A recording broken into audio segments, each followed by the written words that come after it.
we've spoken about Joe Root, who's actually leaving for England duty.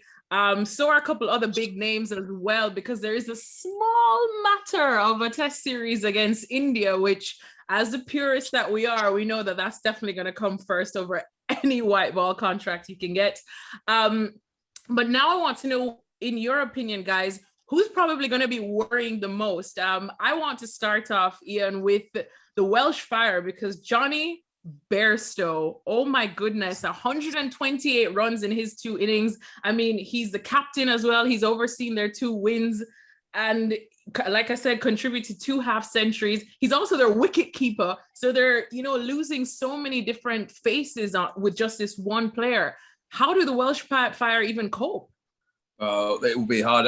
You're absolutely right. I mean, out of all the franchises there, I mean, that's probably the biggest one, isn't it? Like you said, they've probably built that team around Jonny Bairstow, not expecting him to leave. And like you said, keeper, captain, top batsman, and we've seen what he can do. So, yeah, that's a huge loss for them. And they'll be frustrated if he's not in the 11. He's just sat there carrying drinks for sure. That will be a bit of an annoyance. And I think that's the hardest thing, isn't it? Obviously, you want to see the best players playing in this tournament. But then on the other side, again, like you said, as a purist, this is a massive test series for England, and it's so important. I know there's a lot of talk about the Ashes here and the Ashes there.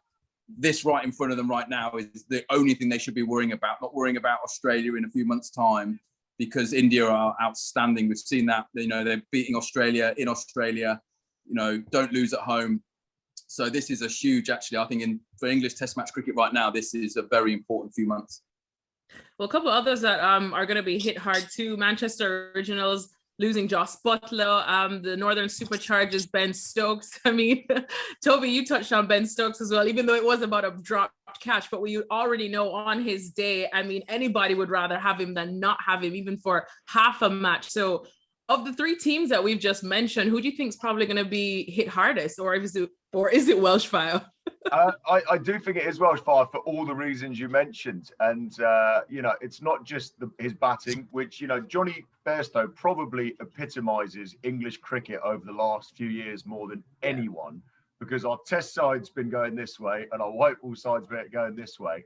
And Joe Root's red ball cricket, I mean, he's can't buy a run the last few years, but white ball batsman, I think he's the best opener in the world in white ball cricket. He's so consistent. He scores runs quickly and a lot of them all the time. So I think they're going to miss his batting. But also you mentioned his wicket keeping and his captaincy. The other night, there was a potential for that game to go close the other night. There was a point where it looked very gettable, that score. And you saw Jonny Bairstow geeing everybody up and supporting his bowlers and actually being really good behind the stumps as well. He took an important catch. So I think they're going to just miss him because he contributes to every phase of the game. So I do think out of all the teams, he is probably going to be the biggest loss out of all the England boys going.